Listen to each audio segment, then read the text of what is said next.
Fala, meus queridos, seja bem-vindo a mais um vídeo. No vídeo de hoje vamos ver aí as últimas informações do Verdão, hein, que aplicou uma goleada hoje por 5-0 em cima do Cuiabá. Ficou interessado? Quer saber tudo que a mídia está falando, principalmente do Estevão, que participou de 2 gols, né?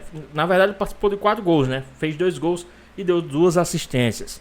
Então assista esse vídeo até o final. Palmeiras e Cuiabá, 5-0, grande atuação de Estevão, jogando lá no Brinco de Ouro da Princesa, em Campinas, no estádio do Guarani.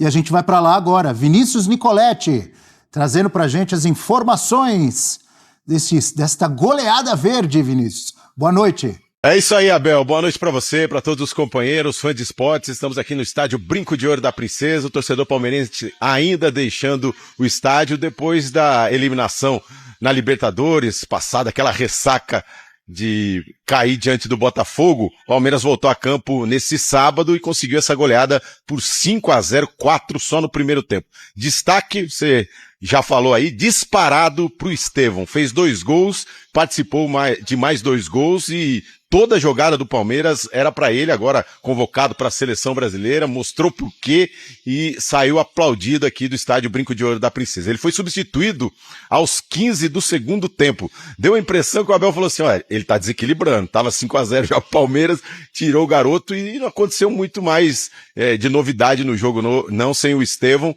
E o Palmeiras então confirmou essa vitória, essa goleada, a maior goleada contra o Cuiabá e a maior goleada da história do Palmeiras aqui no estádio Brinco de Ouro da Princesa, que mostra que o Palmeiras vai em busca desse tricampeonato brasileiro, que seria inédito na história do clube. Só o Santos de Pelé nos anos 60 e o São Paulo com Muricy Ramalho conseguiram o tricampeonato, então seria assim um título importantíssimo para o Palmeiras. O Abel já falou sobre isso e a gente vai ver o Palmeiras agora concentrado só nessa competição. Para efeito de comparação, Abel, o ano passado, quando o Palmeiras caiu na Libertadores, faltavam 13 rodadas e o Palmeiras estava a 8 pontos atrás do Botafogo, que era o líder. Mas o Palmeiras naquela situação, da maneira que foi, eliminado pro Boca, teve uma depressão ali, perdeu o clássico pro Santos, demorou para acertar o time, perdeu pro Atlético, então foram 3, 4 rodadas que o Palmeiras estava em baixa e aí demorou para reagir, a diferença chegou a 13 pontos pro Botafogo, mas conseguiu a reação e foi em busca do título. Agora foi eliminado faltando 15 rodadas, já fez esse jogo contra o Cuiabá, 5 pontos atrás do Botafogo, já diminuiu essa diferença, pelo menos depois do jogo desse sábado, e o Palmeiras parece que não sentiu essa depressão da maneira que foi eliminado na Libertadores, perdeu ali buscando, brigando, e isso deixa um alento que o time vai brigar para esse título brasileiro sem essa depressão que aconteceu no ano passado. Abel, para terminar, sobre o Brinco de Ouro da Princesa, 16.500 torcedores na casa aí, os torcedores vieram aqui no Brinco de Ouro, mais ou menos a média de público da Arena Barueri. O Palmeiras não jogou hoje no Allianz Parque porque tá tendo show, mas aqui, Abel, a sensação é que o Palmeiras ficou mais confortável, a torcida abraçou mais o time, o estádio é um pouquinho menor do que a Arena Barueri, então muita gente aqui e o Palmeiras se sentiu mais em casa jogando aqui no estádio Brinco de Ouro da Princesa. Mobiliza toda a região, né? Campinas, Americana, o Pascoal conhece bem, Jundiaí, Limeira, enfim, muitos torcedores por aqui, então teve esse clima também que ajudou o Palmeiras nessa goleada por 5-0. Fica aí uma alternativa se não puder contar com o Allianz Parque. Quando não puder contar com o Allianz Parque, mas agora faltam 7 jogos para terminar o Campeonato Brasileiro em casa e o Palmeiras não tem mais jogos, não tem previsão mais de shows, então vai contar também com o Allianz Parque nessa arrancada para tentar esse tricampeonato. Então é isso, daqui a pouquinho vem o técnico Abel Ferreira por aqui, não teremos a zona mista, é difícil por conta aqui do estádio do Brinco de Ouro, os jogadores saem do outro lado e já entram no ônibus, então não tem esse contato com os jogadores. Palmeiras depois tem 2 dias de folga e o Abel, que reclamava do calendário, agora terá um bom tempo para preparar a equipe para o próximo jogo, que será no próximo domingo contra o Atlético Paranaense em Curitiba. É isso aí, Abel, a gente segue por aqui. Legal, muito obrigado, Vinícius Nicoletti, ao vivo lá de Campinas, trazendo as informações dessa goleada palmeirense. Só para relembrar, o Palmeiras está na 3ª posição, 44 pontos ganhos, tem 2 pontos a menos que o Botafogo nesse momento, mas um jogo a mais. O Botafogo enfrenta o Bahia, jogando lá em Salvador, nessa rodada. É óbvio que o Palmeiras está na luta pelo título, né, Pascoal? E com uma goleada aí para, de repente, deixar para trás a ressaca da eliminação na Libertadores. Eu vou até deixar uma pergunta aqui, né, para aqueles que gostam de fazer essas estatísticas. Há quanto tempo o Palmeiras não fazia 4 gols num primeiro tempo em uma partida de futebol? Eu acho que em 22 o Palmeiras ganhou do Atlético Goianiense de virada por 4-1, mas eu não me lembro se todos os gols foram no primeiro tempo. É uma coisa que eu lembro do resultado, mas eu não lembro dos gols, da composição. Eu sei que saiu perdendo 1-0. Eu não me lembro também. Saiu perdendo por 1-0 e o Palmeiras se recupera, faz 4-1 em 2022, se não me falha a memória. Mas esse jogo do Palmeiras aí, o goleiro Walter teve uma participação decisiva em 2 gols, né? Ele falha em 2 gols. Esse da saída do gol, esse aí é o lance do pênalti, né? Porque isso aí me lembra aquela música, né? Que não sei quem cantava essa música, Automóveis, Atropelamento e Fuga. Lembra dessa letra da música? É um atropelamento ali, né? Houve um atropelamento. Pra mim não é apenas. Automóveis, atropelamento e fuga.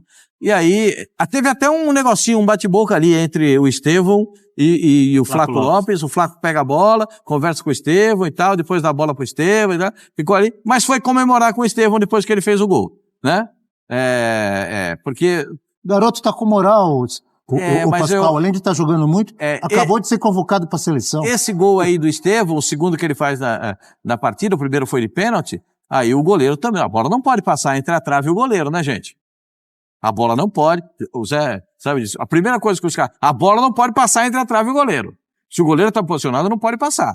E aí acabou passando e tomou mais esse gol aí, 4-0 no primeiro tempo, e depois a confirmação do 5º gol na etapa complementar, um gol do Felipe Anderson, né? Em outra grande jogada do personagem do jogo, o Estevão. Ele faz uma jogada espetacular, né? Esse foi o melhor lance do Cuiabá na partida. Final do primeiro tempo, e o Pita sai na cara do goleiro, e o Everton, baita goleiro como tira com a mão, levanta a mão, sai com os olhos abertos, né? Porque tem goleiro que fecha o olho nessa hora. Ele saiu com os olhos abertos e ainda consegue encontrar a bola, botar para escanteio. O Palmeiras fez um jogo para agradar a sua torcida, e você sabe que esse tipo Maurício, é o Maurício, o gol do Maurício. Você sabe que esse tipo de jogo, um placar elástico, dá ânimo pro torcedor. Aí o torcedor começa a falar exatamente como a gente tá falando aqui. De repente o time vai para cima. Pascoal, daqui a pouco a gente vai falar mais do jogo, porque quem fala agora é o técnico do Palmeiras, Abel Ferreira. Vamos acompanhar. Boa noite. Na entrevista coletiva passada, você citou a parte mental dos jogadores, né? E é um tema que você não abordou só nessa coletiva, você já vem abordando, acho que há muitos anos, né, no futebol brasileiro, essa pressão exagerada em cima dos jogadores, em cima das pessoas que trabalham no futebol. E a gente pode lembrar, né, recentemente aí, o Veiga fez um texto, um tempo atrás, onde ele estava muito mal, pedindo desculpa por ele estar mal. O Zé Rafael teve um desabafo ali, que ele olha para a torcida, talvez querendo desabafar, xingar alguém, os jogadores têm que tampar a boca dele. A gente percebeu em diversos momentos da temporada um Palmeiras com um psicológico diferente dos outros anos. Você falou que aconteceram coisas dentro do CT, dentro da academia. Você pode citar, talvez, o que foram essas coisas? O que o psicológico abalou? Foi por conta de... Lesões. Vocês viram o Estevão a jogar hoje? Viram que ele se lesionou no Botafogo? Tivemos muitas lesões. Ontem, 2. Uma do Vítor e outra do Gabriel Menino. Isto vem do quê? Da insanidade dos jogos que temos, tudo. Não há como. E o desgaste, claramente, sobretudo dos haters, daqueles que não fazem nada a não ser isso. Por isso é bom, eu quando falo isso, é distinguir o torcedor dos haters. São coisas completamente diferentes. Ainda hoje disse aos jogadores, o futebol é muito mais mental do que todos vocês pensam. Muito mais mental do que todos vocês aqui pensam. E todos nós, ao contrário, eu volto a dizer, pena que nós não sejamos tão exigentes, e mais uma vez peço desculpa por não ser tão bom quanto as pessoas esperam de mim, essa minoria, peço desculpa por isso, que sejam tão exigentes com os jogadores e com os treinadores, deviam ser igual no resto dos departamentos da sociedade. Porquê que não são iguais? Porquê que o futebol há de ser diferente de uma família? O futebol não é diferente de uma família. Numa família há momentos que nós estamos bem e há momentos que temos que resolver problemas. E uma equipa de futebol é exatamente igual. nós não estamos todos sempre na nossa máxima performance. E isso acontece com o treinador e acontece com os jogadores. E além do desgaste físico, além do desgaste emocional, desgaste físico, desgaste emocional, lesões, ainda temos que levar, e é isso que eu digo aos jogadores, entendam e percebam o que é que nós temos que valorizar e o que é que nós temos que deixar, porque uma coisa é que eu posso pegar num grupo de torcedores de qualquer clube e dizer, eu vou agora para o São Paulo, ou para o Corinthians, ou para o Palmeiras, eu vou incendiar, porque o problema não é o que dizem, o problema é vocês darem notícias, dizer, os torcedores do Palmeiras, mas que torcedores? Aqueles que no final do jogo, que perdemos, que se levantaram todos em pé, que é coisa rara no Brasil, e aplaudiram a nossa equipa? Porquê é que vocês não fazem títulos disso e fazem títulos de alguém que vai escrever um comentário num blog qualquer? Quantos de vocês escreveu um título a dizer o Palmeiras foi eliminado pelo Flamengo e pelo Botafogo e no final ovacionado pelos seus torcedores? Alguém escreveu títulos sobre isto? Então foram poucos. Foram poucos. Isso é que vocês deviam fazer, coisa rara no Brasil. Chegarmos aqui e termos este carinho e este respeito dos torcedores. Uma coisa é aquilo que eu sinto, aquilo que os meus jogadores veem. Outra coisa é aquilo que vocês querem implementar ou dizer ou criar. E vou voltar a dizer o que disse no primeiro dia que cheguei aqui. Eu não prometo títulos a ninguém. E quando o Abel for problema, eu deixo de ser problema no dia seguinte. Quando o Abel for o problema, eu deixarei de ser o problema no dia seguinte. O técnico Abel Ferreira, e antes de iniciarmos aí, quando a gente começou a acompanhar a coletiva, eu até dizia, Palmeiras 5-0 para cima do Cuiabá, tentando aí acabar com a ressaca da eliminação da Libertadores, mas ficou claro que a ressaca está pesada ainda. Quase não falou do jogo de hoje. Óbvio que as eliminações, não só a eliminação para o Botafogo na Libertadores, mas para o Flamengo na Copa do Brasil, está tudo muito fresco ainda, e o Abel Ferreira soltando farpas para tudo que é lado, para a imprensa, para os corneteiros palmeirenses e tal. Me chamou a atenção, tem várias coisas para a gente comentar aqui, já vou passar para você, Bino. Me chamou a atenção também ele falando muito das lesões, que Palmeiras, ninguém sabe, Palmeiras teve lesões. Só lembrando, o Botafogo também, que eliminou o Palmeiras, também teve muitas lesões. Júnior Santos, por exemplo, fora, e outros. O Flamengo também tem tido muitas lesões. Isso aí, fiquem à vontade para discordar. Isso para mim não é desculpa. Diga, Birner. Eu fiquei um pouco surpreso com a entrevista, porque eu imaginei que ele fosse falar de como o time se recuperou rapidamente do resultado, até porque o time começou a se recuperar dentro do próprio jogo, e o Palmeiras termina um jogo muito grande contra o Botafogo, mesmo eliminado. Né? Eu brinco que quando o Palmeiras fez o primeiro gol contra o Botafogo, não era mais o Palmeiras, era Abel Ferreira dentro do campo, pressionando uma equipe que, a gente falou no F90, é muito forte, tecnicamente era melhor que a do Palmeiras, mas que ainda está em formação. E eu estou falando da formação da personalidade coletiva, que a do Palmeiras é muito forte, muito forte. E eu até dou como exemplo sempre o Palmeiras e River Plate, quando o Palmeiras ganha jogando na Argentina, portões fechados, se não me engano foi no estádio do Racing, aquele jogo, foi a Medianeda, estádio Independiente, né, se não me engano, aquele jogo, e aí vem e perde, o River quase consegue virar. Naquele momento o River era um time que tinha uma personalidade mais bem formada e o Palmeiras estava construindo a personalidade que entrou em campo contra o Botafogo, que entrou em campo muitas vezes e que faz o Palmeiras essa equipe, como disse o Abel, que está sempre como um dos protagonistas e brigando pelos principais títulos, como deve estar também no Campeonato Brasileiro. O que me chama a atenção é por que destacar alguma crítica, e se você for pegar hoje em dia as críticas, qualquer coisa vai ter alguém contra. Por melhor que alguém faça alguma coisa, qualquer assunto vai ter alguém contra. Tirar isso de um pacote do enorme reconhecimento que as pessoas têm pelo trabalho do Abel Ferreira, sim, pelo respeito que as pessoas têm pela era Abel Ferreira no Palmeiras, pelos jogadores que estão lá, ou alguns que já foram embora, pelas conquistas do Palmeiras, e tratar isso como se fosse um padrão. Me chama a atenção porque o Abel Ferreira não precisa se provar como um grande técnico no futebol brasileiro. Ele é o maior técnico da história do clube. Ele é... O que eu estou falando aqui? A era Abel Ferreira, que teve que tem o Veiga, que teve o Scarpa, que tem o Dudu, que tem o Rony, faço sempre questão de destacar, que tem o Everton, que teve vários jogadores ali que passaram ou que tem jogadores que estão ali, que formam uma era da equipe que é um protagonista do continente. É um time muito grande, muito forte, com uma personalidade muito clara, difícil de ser vencido. E todo mundo que gosta de futebol, entende de futebol, sabe disso. Alguns negam porque não gostam do Palmeiras, outros negam porque precisam negar qualquer coisa. Os que não gostam do Palmeiras... Que todos nós cansamos de elogiar. Eu digo nós, não estou falando só nós aqui da ESPN, da mídia em geral, brasileira, sul-americana, torcida do Palmeiras, torcidas adversárias, mesmo quando torcem contra... Agora, quando perde, quando... Ele também não é perfeito, como nenhum técnico é, também comete erros. Tem que saber que um técnico do Palmeiras, quando não tiver sucesso, vai ser criticado. Ou não? Estou errado, Zé? Respeitosamente, ninguém pega no pé dos fracos. Ninguém pega no pé, por exemplo, dos times pequenos, realmente pequenos, os times menores ali, que estão em pequenas divisões, a não ser os seus torcedores ali, quem pertence àquele contexto. Quando alguém...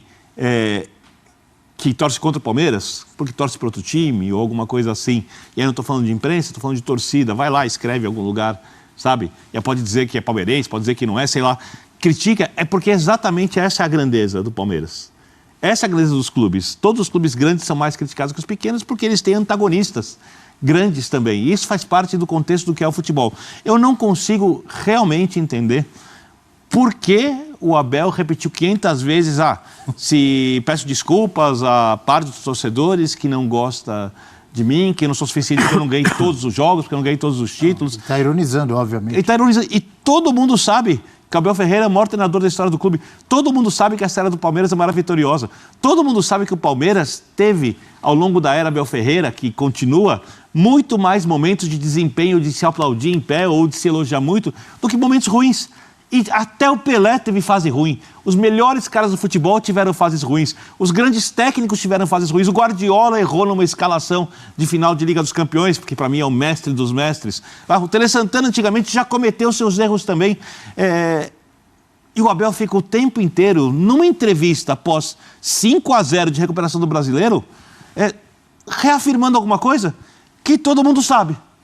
Por que disso? Eu não consigo entender. Se importa com as críticas, mas mostrando que se importa muito. Eu sou fã do Abel. Diga, então Zé. Eu não consigo entender. Não. Algumas coisas só, o Birner deu umas... Algumas coisas que eu fui longo, assim, Zé. Desculpa por ter esticado, eu não costumo ser. Não, fica tranquilo. Eu falei que você falou algumas coisas que eu concordo realmente. Eu só não acho assim que... Eu acho que o Abel tem que dar uma segurada, né? Acho que ele tem que entender que o futebol brasileiro existia antes dele chegar.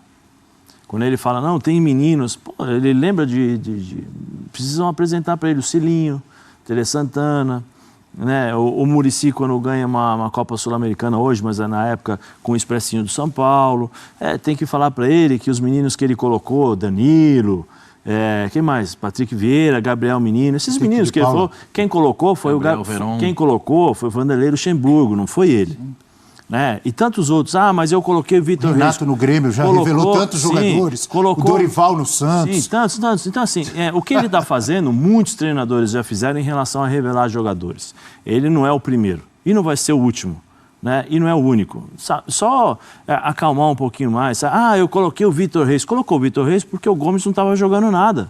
E é natural, quando você tem um menino que está treinando, que está jogando bem, você só não coloca se falta inteligência para você, né? Porque o Vitor Reis já mostrou que é muito bom jogador. Se você está vendo que o teu jogador, o principal jogador, que o Gomes foi nos últimos anos, está em queda, não está conseguindo jogar, e tem um menino que está voando, e você consegue... Pô, vem cá, eu vou colocar para jogar. E o menino correspondeu. Ou seja, o que ele está fazendo é o que todo treinador inteligente faz quando tem jogadores que estão chegando. Teve período de lesão do Gustavo Gomes, teve seleção paraguaia. Sim, só lembrar, né? Assim, eu tinha 16 anos e estreiei no profissional em 93.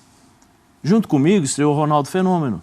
Em 93, 7 de setembro de 93. Eu estreiei pelo Corinthians e o Ronaldo estreou pelo Cruzeiro. Ou seja, o que ele está fazendo, muitos treinadores fizeram. E é uma prática constante no futebol brasileiro. Não é novidade nenhuma. Nós temos várias lesões. Outros times já tiveram.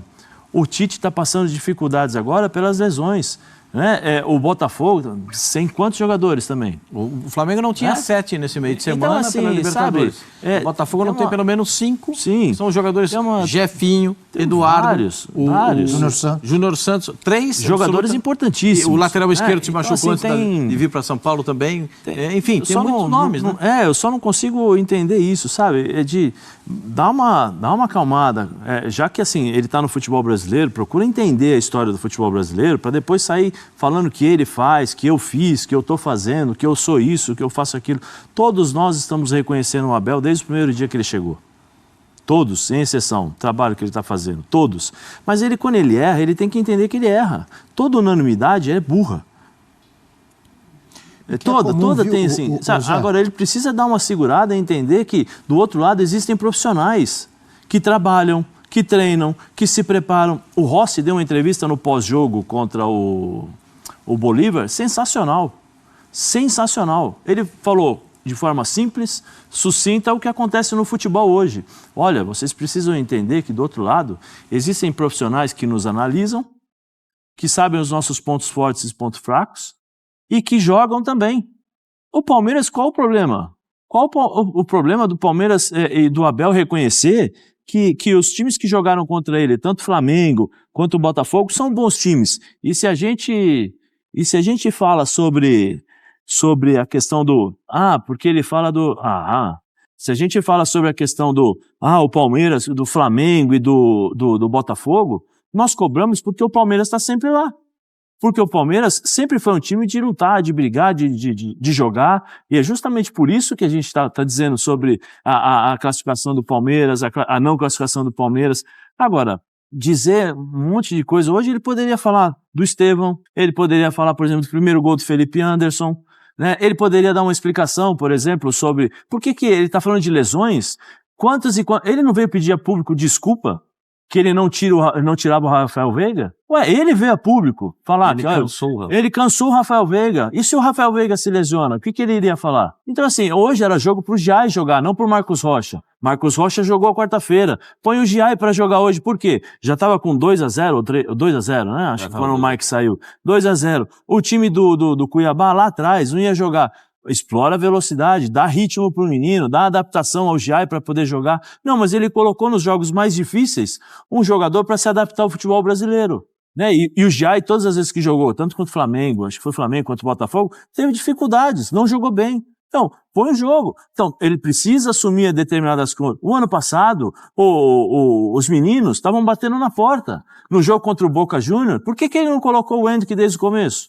Mas aí o Hendrick depois entrou, mostrou pra ele, e o Hendrick deu o título praticamente pro Palmeiras. Então, assim, tem determinadas coisas que ele precisa assumir que ele errou. E quando ele fala eu errei, errou, pronto, todo mundo erra. Faz parte. Ele precisa entender, né, que ele acerta, e ele acerta e acerta muito, e acertou bastante nesse período que está no Palmeiras, como ele errou também, como outros treinadores que não conquistaram títulos, também erraram. Como treinadores que acertaram e ganharam títulos.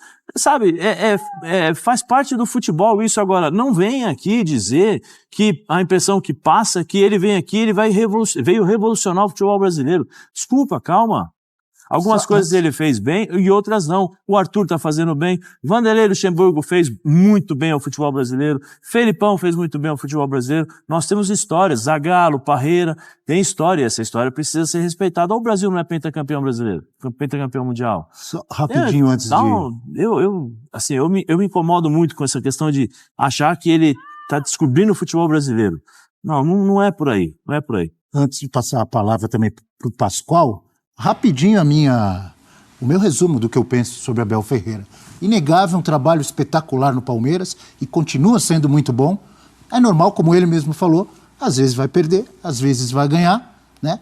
Só que quando perde, ele tem muita dificuldade de admitir que o adversário foi melhor, que ele pode ter cometido algum erro. Às vezes não é só ele, às vezes é um jogador que perde um gol, às vezes é um detalhe. Então, se toda vez que perde ou que é eliminado, é arbitragem, eu sou obrigado a fazer exploração de trabalho infantil, como ele falou no ano passado, quando foi eliminado por Boca, porque escala muitos garotos. Escala muitos garotos da melhor base do Brasil no momento. Qual técnico não gostaria de ter Danilo como ele teve, de ter Hendrick, de ter Estevão, de ter Vitor Reis, Patrick de Paula e outros? Pascoal. Bom, eu entendi essa entrevista coletiva muito mais como um desabafo do que uma entrevista. Porque muitas vezes ele fugiu da resposta daquilo que foi perguntado. Né? Você perguntava uma questão, ele respondia do jeito que ele queria. As respostas não vieram diretamente. Ele está muito abalado pelo mês de agosto. E é compreensível. É normal. É compreensível. É um cara vencedor. É compreensível. Primeiro, ele é um treinador absolutamente vencedor. Segundo, não tem... a gente tem aqui um grande exemplo. Eu não conheço ninguém que jogou futebol profissionalmente que se satisfez em não ganhar, ou perder títulos, ou não chegar em finais. Eu não conheço. Não conheço. Mais com uma história tão vitoriosa. Você tem o seu pai em casa, você sabe muito bem o que é isso. O seu pai jogou num time esplendoroso. Né? Jogou no Santos, do maior Santos de todos, e com um rei com a camisa 10. O Zé Elias jogou na seleção brasileira, não foi para uma Copa do Mundo, porque fez um jogo horroroso no Maracanã contra a Argentina. Ele e o Raí. Eu estou falando uma coisa que não aconteceu. Eu estava lá, eu vi. Então, o que acontece? O Abel teve um tom muito mais de desabafo do que propriamente uma entrevista coletiva. Ele desabafou. Quero pedir perdão para aquela minoria que me critica e acha que eu não sou tão bom assim. Puxa vida, Abel, você nunca ouviu falar na turma do amendoim? Eu posso te apresentar pelo menos uns 10, que são meus amigos. Eu conheço pelo menos uns 10. Felipão conhece bem, hein? O Felipão, então, conhece todos eles. Eu conheço pelo menos uns 10. Que mesmo com o passar do tempo, continuam cornetando. E eles compraram todas as cadeiras atrás do banco do treinador do Palmeiras. É ali que fica a turma do amendoim. Atrás do banco do Palmeiras. Então, é ali que a coisa acontece. E aí tem uma coisa, Pascoal, desculpa te interromper, que é a maneira como as pessoas, como cada torcedor se relaciona com o futebol. Alguns gostam do futebol apenas como um motivo de crítica. As pessoas querem criticar. Então elas vão reclamar. Elas vão ao jogo para reclamar, mas elas amam o clube. Elas podem não ser as mais, digamos assim, construtivas quando a gente pensa de como elas ajudam o clube. Mas é o jeito de elas se relacionarem. Umas de um jeito mais leve, outras criticando, outras aplaudindo sempre, outras cantando quando vão na arquibancada, outras querendo ver só pela televisão, outra com os amigos, e essa é a riqueza do futebol. Não tem ninguém errado, tem quem ajuda mais e quem não ajuda. Mas errado e certo eu acho que não tem. Preciso chamar um intervalo. E agora, resumo do resumo mesmo. Senhor. O Palmeiras ganhou de 5-0 do Cuiabá, continua vivíssimo na luta pelo título do Campeonato Brasileiro. Se ganhar, muitas glórias e elogios ao trabalho maravilhoso de Abel Ferreira. Se perder, vai ter corneta. De muitos palmeirenses, inclusive. Voltamos já. Pois é, pessoal, tá aí mais um vídeo, né? O Palmeiras que acabou de jogar e venceu o Cuiabá por 5-0. Né? Destaque da partida, mais uma vez, o garoto Estevão, que participou, como eu disse no início do vídeo, de 4 gols. Fez 2 gols e deu 2 assistências. Hoje, o Palmeiras assume a 3ª colocação com 44 pontos, né? 2 pontos atrás do primeiro colocado e 1 ponto atrás do vice-líder. Mas olha, Palmeiras agora vai para cima, vai com tudo e acredito que vai bater mais um recorde. E aí vocês me perguntam, que recorde é esse? Recorde que só 2 times e paulista que tem, que é ser tricampeão brasileiro, né? 3 anos consecutivos. Só quem tem é o Santos na época do Pelé e o São Paulo na época do Muricy. Então, o Palmeiras acredito que esse ano vai bater mais um recorde, para mais um recorde aí na história do Verdão. Então, vamos ver como é que esse Palmeiras vai se comportar agora que tem aí exclusivamente o Campeonato Brasileiro para disputar. Vai ter jogos aí, vai ter rodada que o Palmeiras vai ter a semana toda de folga. Então tem como preparar essas máquinas, esses jogadores que estão acostumados a fazer muitos gols, né, para essas próximas partidas. Na minha opinião, hoje, se você for falar hoje, me perguntar quem é o franco favorito a ser campeão brasileiro, eu aposto todas as minhas fichas no Palmeiras, tá? Essa é a minha concepção. Acredito que o Palmeiras agora vai com tudo, vai com força máxima todos os jogos aí do Campeonato Brasileiro para ser campeão brasileiro e aí, né, entrar em mais um recorde, ser um time que tem o tricampeonato, 3 anos consecutivos campeão do Campeonato Brasileiro. E aí vamos esperar o que pode acontecer nas próximas rodadas para o time do Palmeiras. Mas hoje o Palmeiras é o 3º colocado ali, 2 pontinhos apenas atrás do líder. E outra, se o Palmeiras, quando o Palmeiras assumir essa liderança, vai ser difícil tirar essa liderança do Verdão, hein? E vocês também acreditam, vocês também confiam aí no título do Campeonato Brasileiro do Verdão? Deixa aqui nos comentários, queremos saber a sua opinião. Espero que vocês tenham gostado do vídeo, deixa o seu like, comenta aqui embaixo, ative o sininho de notificações e se for novo aqui no canal, já se inscreva para não perder os próximos vídeos. Tamo junto, é nóis e até a próxima. Fui!